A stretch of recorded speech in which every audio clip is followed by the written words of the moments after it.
ស្ដីលោកស្រីខ្ញុំសូមធ្វើបច្ចុប្បន្នភាពបន្ថែមស្ដីពីស្ថានភាពនិវត្តនៃទីផ្សារហិរញ្ញវត្ថុជាពិសេសតម្លៃហាងឆេងមាសនៅក្នុងទីផ្សារអាស៊ីព្រឹកនេះហើយខ្ញុំជឿជាក់ថាលោកស្រីដែលបានតាមដានវីដេអូរបស់ខ្ញុំវិភាគកាលពីថ្ងៃដើមសប្តាហ៍អាចារ្យថ្ងៃអង្គារហើយបាទម្សិលមិញគឺបាទទទួលបានផលចំណេញបាទខ្ញុំបានប្រយោជន៍របស់ទិញឡើងបាទពីកម្រិតលើ3270ឡាក្នុងមួយអោនបន្ទាប់ពីវាបានបំបែកចំណុចខ្ពស់របស់វានឹងនៅលើកម្រិត3240ឡាជាងក្នុងមួយអោនបាទអញ្ចឹងម្សិលមិញក៏មានការទិញឡើងចំណេញបន្ថែមទៀតដែរអញ្ចឹងនិយាយដឹងថាហេតុកត្តាអីខ្លះដែលជំរុញឲ្យតម្លៃមាសមានការកើនឡើងហើយនេះជាក្រាបដែលខ្ញុំបានធ្វើការវិភាគបាទកាលពីម្សិលមិញម្សិលមួយថ្ងៃបាទអានឹងនៅក្នុង page ក្រុមហ៊ុន BAC ហើយឥឡូវយើងឃើញថាវាពិតជាបានចុះបន្តិចមែនចុះមកដល់លើកម្រិត$3285ជាងក៏មានការបាទកើនឡើងម្ដងបាទឥឡូវយើងមកចិត្តដល់ចំណុច resistance ទី1ដែលខ្ញុំបានគូឲ្យ47ឬក៏$3340ជាងបន្តិចក្នុងមួយអោនក្នុងទីផ្សារព្រឹកហ្នឹងដែលបានស្ទុះឡើងបន្ថែមទៀតហើយយើងរងចាំមើល resistance បន្តបន្ទាប់ហើយសម្រាប់ខ្ញុំមើលនៅតែមើលឃើញថាអាចបន្តកើនឡើងទៀតបាទចំណុចបន្ទាប់ resistance បន្ទាប់នៅ64 66ឬក៏3400តែម្ដងអញ្ចឹងកត្តាចលករអីខ្លះដែលនៅតែជំរុញហើយខ្ញុំជឿថាជាក់ថានៅតែអាចបាទបន្តជំរុញឲ្យមានការកើនឡើងអញ្ចឹងយើងដឹងថាថ្ងៃពហុហ្នឹងមាសកើនឡើងបន្ថែមទៀតបើកផ្សារមកហើយវាជាការកើនឡើង4ថ្ងៃជាប់គ្នាហើយបើរាប់ចាប់តាំងពីថ្ងៃច័ន្ទដើមសប្តាហ៍មកហើយអាចនិយាយថាវាជាការខ្ពស់បំផុតក្នុងរយៈកាល2សប្តាហ៍ហ្នឹងហើយកត្តាដែលចម្បងហ្នឹងយើងមើលឃើញថាបន្ទាប់ពី investor ឬក៏អ្នកជួញដូរទាំងអស់ហ្នឹងគាត់បាទងាកមកចាប់អារម្មណ៍ឡើងវិញអំពីទ្រព្យសម្បត្តិភាពបន្ទាប់ពីក្រោយពីមានការកើនឡើងនៃក្តីព្រួយបារម្ភបាទជុំវិញទៅលើគោលនយោបាយសារពើពន្ធរបស់រដ្ឋាភិបាលអាមេរិកឬក៏ហៅថា fiscal outlook បាទអញ្ចឹងការប្រមាលមើលឬការមើលឃើញអំពីគោលនយោបាយពន្ធគយពន្ធដារឬក៏គោលនយោបាយឬកញ្ចប់ថវិកាជាតិរបស់សហរដ្ឋអាមេរិកគឺបាទ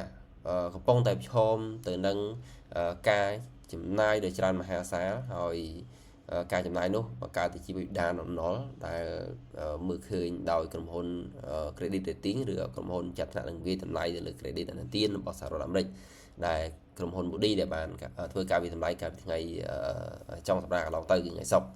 ចា៎នេះធ្វើឲ្យប្រាក់ដុល្លារនឹងមានការថមថយបាទធ្វើការដុល្លារមានការថមថយតម្លៃនៅ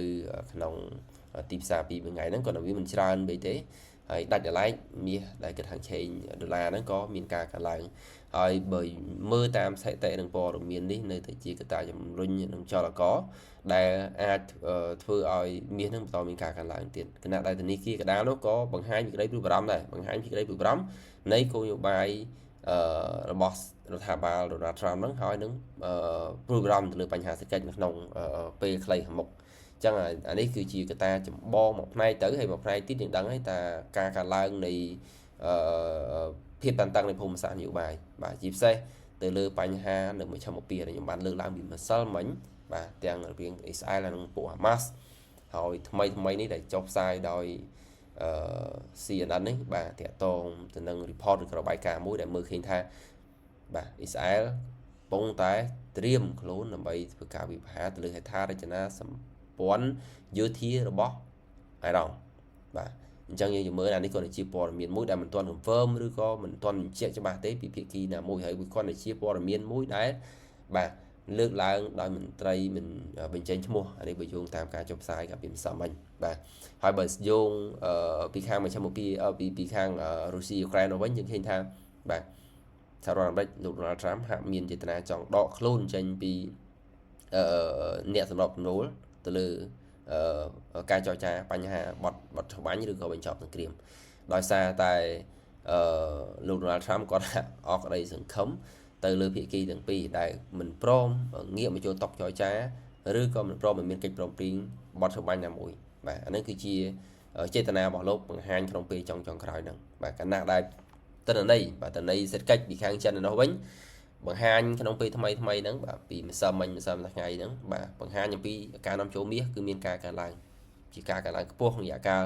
11ខែបាទ11ខែដែលមានទំហំប្រមាណជា127.5 metric ton អាហ្នឹងបើយោងតាមស្ថិតិខុសភាដែលទើបបញ្ចេញផ្សាយ ហើយវាជាចំនួនមួយដែលកើ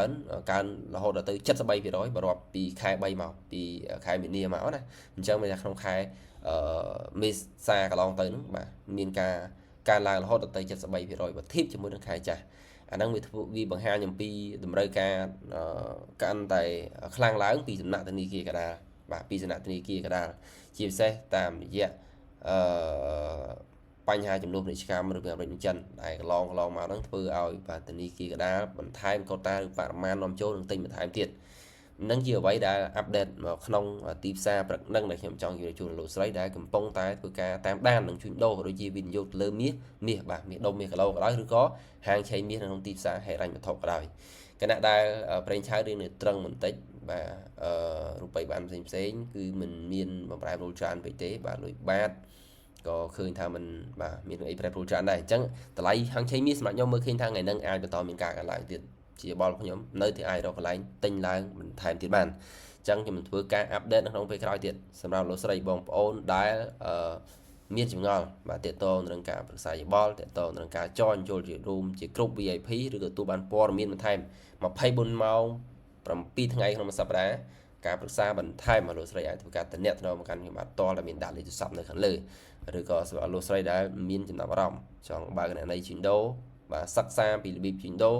មិនថាទីផ្សារមាសទីផ្សារដូរប្រាក់ឬទីផ្សាររ៉េមថប់បន្ថែមទៀតលោកស្រីអាចធ្វើការ consultant ឬក៏ប្រឹក្សាដោយផ្ទាល់ជាមួយនឹងខ្ញុំបាទបានដោយបាទតំណែងមកកាន់ contact ខាងលើចឹងសូមធ្វើការអាប់ដេតប៉ុណ្ណឹងយើងជួបគ្នានៅក្នុងបាទពេលរសៀលទៀតខ្ញុំធ្វើការអាប់ដេតពីស្ពីការវិវត្តបន្ថែមបាទហើយនឹងពេលរងាចទីផ្សារអាមេរិកហើយខ្ញុំជឿថាបន្តិចទៀតខ្ញុំនឹងធ្វើការ live បន្តផ្ទាល់នៅក្នុង page ផ្លូវការរបស់ក្រុមហ៊ុន BAC Market ដើម្បី